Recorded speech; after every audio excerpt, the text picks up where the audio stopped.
so much as a warning. Life hangs in the balance. Human endeavor turns to chaos. And within seconds, nothing will ever be the same. Ever. In the blink of an eye, destruction can turn your world upside down. A high-speed crash triggers a chain reaction that sends bodies and motorcycles flying. Tanks holding 15,000 gallons of crude oil and water explode after being struck by lightning. You can run, but you can't hide when things get destroyed in seconds.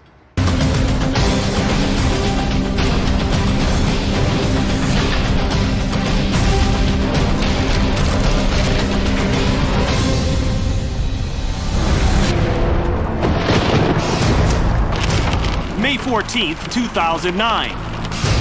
Rain and hail pound La Mesa, Texas. Lightning strikes a saltwater disposal plant, setting 2 storage tanks on fire. These fiberglass containers hold a highly combustible mix of crude oil and water. If the tanks get too hot and pressure builds, they can explode like bombs. Firefighters mount a 2-pronged attack. 25 on tech 2. They spray water on the tank exteriors to keep them cool, and they apply fire-retardant foam directly on the flames, hoping to extinguish them. Both efforts fail.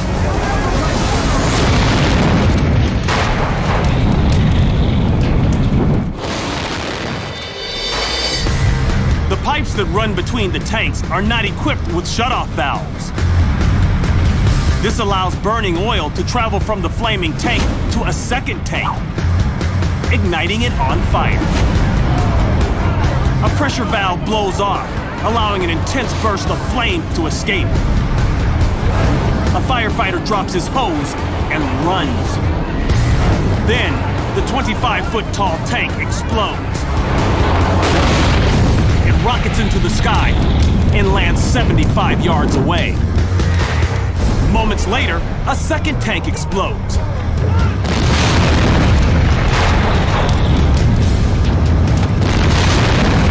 Its lid flies into the air and rolls another 60 yards.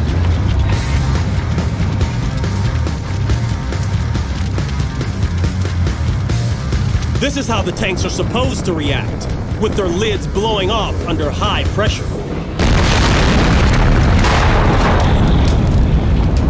The fire rages for another 9 hours before it burns itself out. Only one firefighter is injured, thanks to the fence surrounding the tanks. It acts as a net, stopping pieces of flying metal from hitting the fire crews. Damages are estimated at $750,000, not including cleanup costs.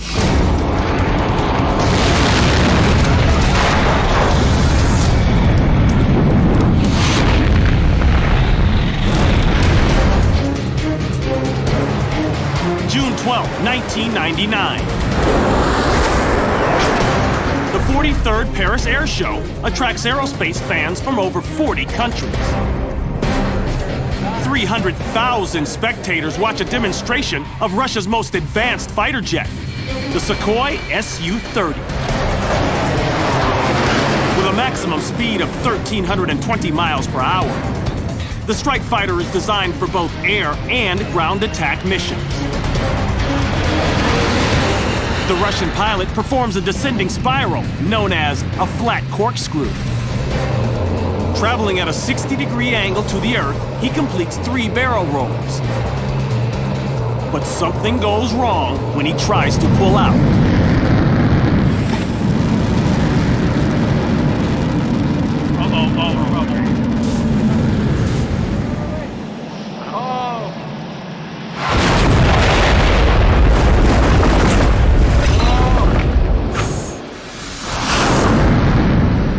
Normally, this trick calls for pulling out of the dive after 2 rotations. But the pilot decides to add a 3rd rotation, leaving insufficient room to pull up the plane. The Sukhoi's tail nozzle scrapes the ground, rupturing the fuel lines and causing the engines to instantly catch fire. At a height of 200 feet, The pilot and co-pilot eject. The $34 million Sequoia Su-30 crashes to the ground. The pilot and co-pilot both land safely. Neither is injured. Russia's state-owned arms trading company blames the disaster on pilot error, citing his recklessness for attempting a third rotation. The jet is a total loss.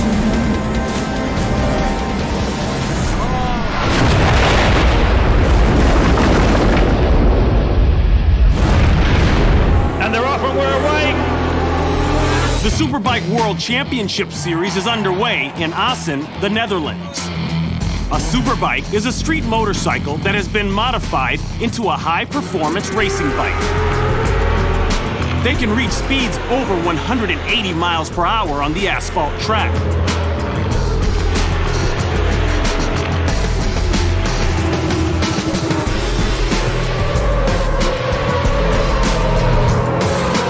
At these speeds, one minor mishap can unleash mayhem.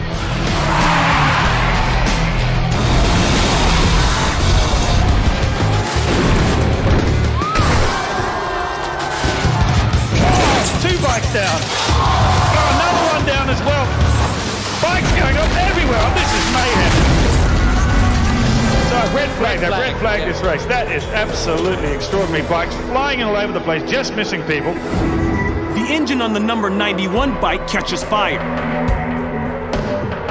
Rider Christian Kellner goes down. Number 91, Kellner's engine exploded, leaving oil all over the circuit going into the chicane. Unfortunately, lots of other riders hit this. Bikes everywhere, flames and oil.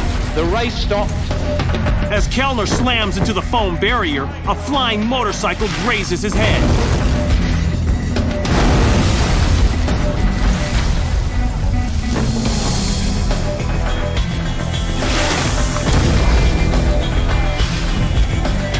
Oil from the wrecked bike pours onto the track, setting off a devastating chain reaction.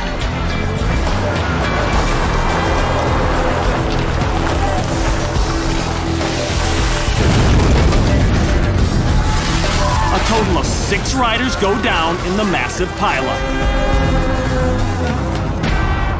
The race is immediately stopped as other drivers try to avoid the wreckage. Oh, dear me, that was horrendous. That was massive. By the time it's over, Kellner has a dislocated shoulder, and another rider has a broken collarbone. Amazingly, the other 4 riders all escape injury in one of the most violent crashes in the race's 10-year history.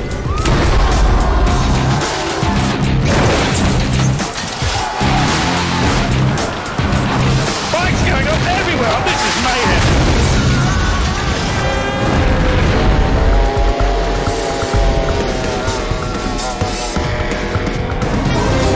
It's the Formula One World Championship on Merrimack River in St. Louis, Missouri. And down towards us into the island turn, 130 miles an hour. Among the competitors is Italian racing sensation Guido Cappellini. Cappellini, who normally runs right up at the front, is trying desperately to make up for some lost ground. He's in 8th place, and for him, that's an uncomfortable spot. That's Jim McKay, and behind him, that's Cappellini emerging from the spray. Cappellini is trailing behind Jim McKay, who is racing in the World Championship for the first time. And that is an enormous accident that Jim McKay and Cappellini. Approaching the turn, Cappellini sees an opportunity to move up. Traveling at 120 miles an hour, he goes to pass McKay on the inside of the turning marker. But he's going too fast to make the turn.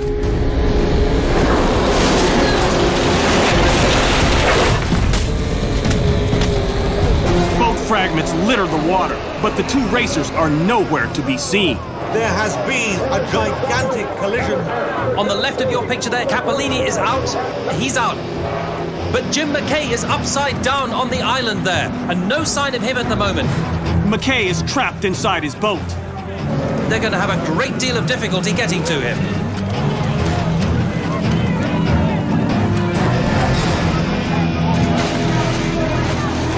The rescue crew desperately fighting to get this boat over. He's underwater for nearly a minute before he's rescued. Thankfully, McKay is uninjured, as is Cappellini. This is the third boat this year that Guido Cappellini has wrecked, and he'll be a very, very disappointed man here. McKay is protected by the F1's enclosed safety pod. Without it, the sharp point of Cappellini's sponson could have delivered a fatal blow. After surviving a potentially deadly collision and a near drowning, McKay's first championship race becomes his last. Jim McKay, a very, very lucky driver indeed. Phoenix, Arizona. A fire breaks out at this two-story motel. When fire crews arrive, half of the building is already engulfed in flames. Firefighters take up offensive positions and spray water into the heart of the blaze, unaware that critical support structures have been compromised.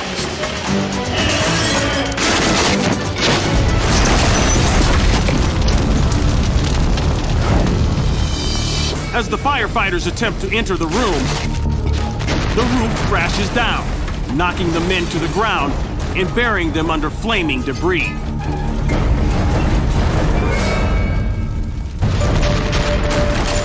No one is close enough to come to their immediate aid.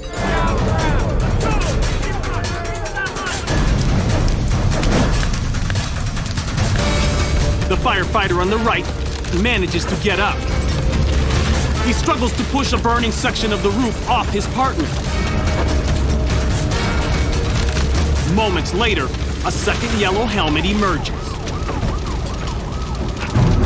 Both men are immediately rushed to the hospital. It takes firefighters an hour using fire-retardant foam to bring the fire under control. Damages reach $1.3 million.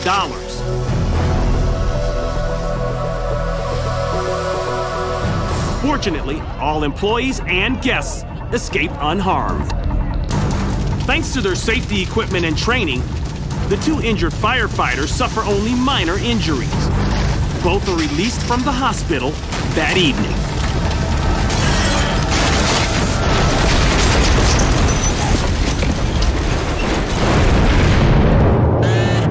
A violent windstorm rips through Monterrey, Mexico. Gusts up to 75 miles per hour ravage this city of just over 1 million people, smashing out windows and forcing people to flee flying glass. Desperate homeowners scramble to keep their houses intact. The incessant winds fan the flames of countless fires, pushing rescue crews to the limit. A previously contained forest fire reignites and doubles in size. Debris blocks roads as drivers struggle with the powerful winds. A massive freeway sign dangles precariously until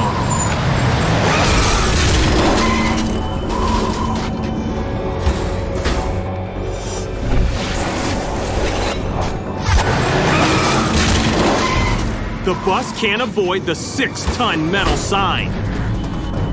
15 passengers are on board. Paramedics arrive at the scene. 6 passengers suffer injuries, none life-threatening. The windstorm lasts for more than 7 hours and leaves 2 people dead. 122 vehicles are damaged, and an estimated 450,000 lose power. A strong cold front blowing in off the Gulf of Mexico is responsible for the massively destructive storm. Damages across the city are in the millions.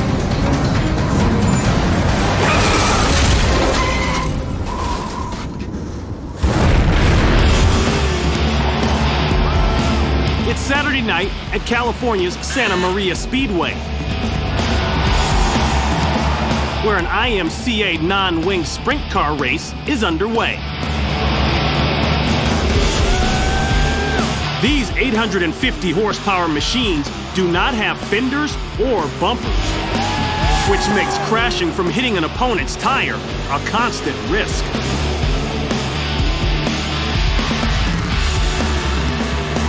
Veteran sprint car racer Danny Sheridan is in second place and facing a stiff challenge. Sheridan makes an aggressive push for the lead. Here comes Sheridan. But it's going to cost him. Smith hard into turn 3. Into Sheridan. Sheridan into the wall. Head on. A hard hit for Danny Sheridan. When Sheridan commits to turn 4, he's traveling at over 90 miles per hour. The two cars collide and their tires meet. The impact lifts Sheridan's front end off the ground and forces him into a tumble,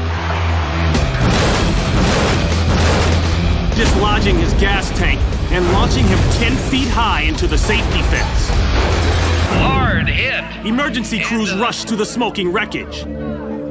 For several intense minutes, the team attempts to extract Sheridan. And we'll give you a report on his condition just as soon as possible. Finally, Sheridan is helped from the wreckage. He's taken to the hospital. Fortunately, he's released with just minor injuries. His sprint car doesn't fare as well. The $25,000 racer is totaled. Hard into turn 3. Into Sheridan. Sheridan into the wall.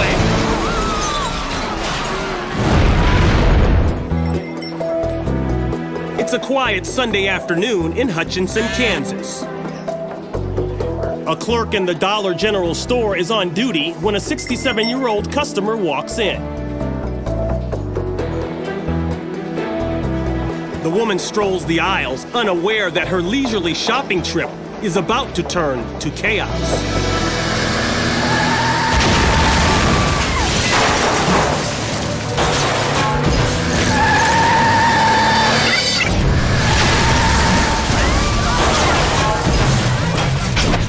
As the customer approaches the checkout counter, a 73-year-old woman in a pickup truck plows into the store, destroying everything in its path. The customer is rammed by metal fixtures. A moment before impact, she sees the oncoming truck, stops in her tracks, and puts up her hands in a defensive position.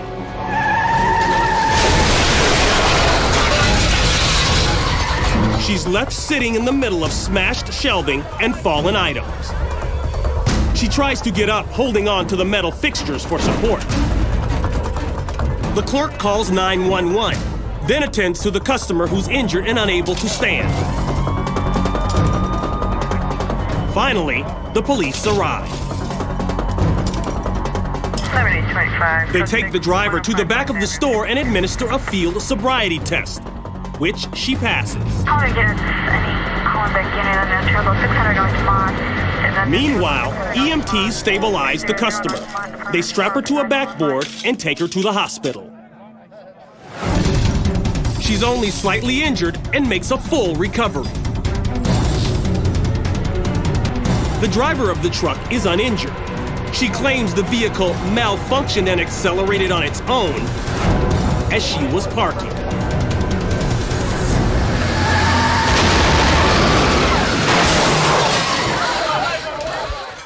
I'm Ron Pitts, and thanks for watching Destroyed in Seconds.